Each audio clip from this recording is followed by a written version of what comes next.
ईसाई राष्ट्र बनाने में तेजी से लगे हैं ईसाई धर्म के अंग्रेज। इंसान पहले बंदर था, फिर आदि मानव बना, धीरे धीरे पूर्ण मनुष्य बन गया और अब इस मनुष्य की आज जो पीढ़ी है वह 21वीं सदी में प्रवेश कर चुकी है। यह 21वीं सदी तो ईसाई मिशनरियों के कैलेंडर के अनुसार है। गौतम बुद्ध और भगवान राम के समय अनुसार लगभग 5000 वर्ष बीत चुके हैं। आदि मानव के समय में मनुष्य ने अपनी 5 ज्ञानेंद्रियों से जो कुछ सुना, देखा, सूंघा, चखा, महसूस किया, उससे वे अपनी सोच समझ को विकसित करते हुए निरंतर आगे बढ़ते रहे। अब लगभग 500 वर्षों से ईसाई धर्म के अंग्रेजों ने इस तरह की मनुष्यों की निरंतर बढ़ती हुई सोचने समझने की शक्ति को सीमित और संकुचित कर दिया है, या ये भी कह सकते हैं कि अपनी व्यवस्था, कानून और नियमों से मनुष्य की सोच को कैद कर लिया है। इसलिए अब मनुष्य एक निश्चित दायरे के भीतर ही सोच पाते हैं। अब पूरी दुनिया के मनुष्य एक जैसा तो सोचते हैं, लेकिन उनकी सोच समझ विकसित नहीं हो रही है। यही कारण है कि कोरोना वायरस जैसी बीमारी के समय पूरी दुनिया के ही लोग बेवकूफ़ बनते रहे और मरते रहे, और उससे बचने के लिए जो वैक्सीन लगवाई उससे अभी भी लोग मर रहे हैं।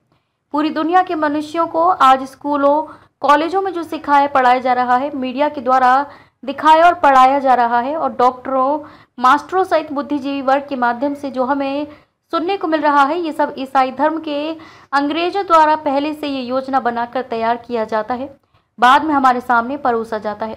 इसीलिए अब हमारी सोच और समझ भी संकुचित और सीमित होती जा रही है। इसके अलावा अब हम इस युग में पहले से ज़्यादा बेवकूफ़ बनाए जा रहे हैं। पहला विश्व युद्ध 4 साल चला था, जबकि 2 देशों रूस और यूक्रेन के बीच चल रहे युद्ध को फरवरी 2025 में 3 साल होने वाले हैं। इस युद्ध के नाम पर ईसाई धर्म के अंग्रेजों ने ही पूरे विश्व में महंगाई बढ़ाई है। उसके साथ ही बेरोजगारी भी इसलिए बढ़ाई है ताकि जब गरीब और मध्यम वर्गीय जनता परेशान होकर भूखे मरने लगेगी, तभी तो ईसाई मिशनरियों द्वारा आसानी से गरीबों और मध्यम वर्गीय परिवारों को लालच देकर धर्मांतरण कराया जाएगा। भारत में सनातनी हिंदू लोगों की संख्या 80% है और सनातन हिंदू धर्म की पार्टी कहलाने वाली पार्टी भाजपा का शासन है।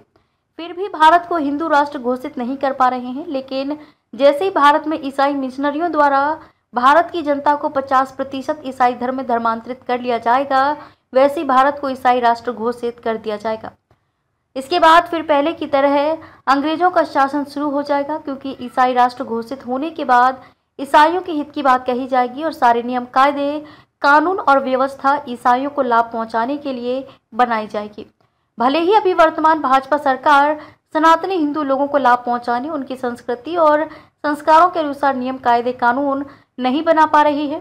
अभी जो आरक्षण हिंदू धर्म में अनुसूचित जाति, अनुसूचित जनजाति और पिछड़ा वर्ग को मिल रहा है, वह भी ईसाई धर्म के लोगों को मिलेगा। ये स्थिति केवल भारत के लोगों की ही होनी है, ऐसा नहीं है। जो मुस्लिम राष्ट्र हैं उन्हें भी ये ईसाई धर्म के लोग अपने कब्जे में ले रहे हैं। पाकिस्तान, बांग्लादेश, अफगानिस्तान तो इसके उदाहरण हैं ही।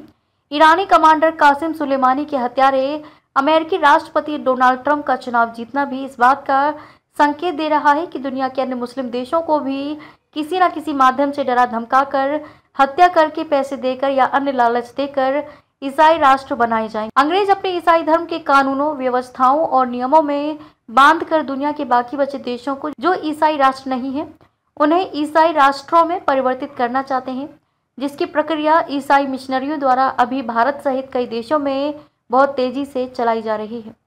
खबर को शेयर फॉरवर्ड कर पूरे विश्व में पहुंचाकर विश्व गुरु भारत में सहयोगी बनकर बिना वर्दी के सैनिकों की तरह आप भी अपना कर्तव्य निभाइए।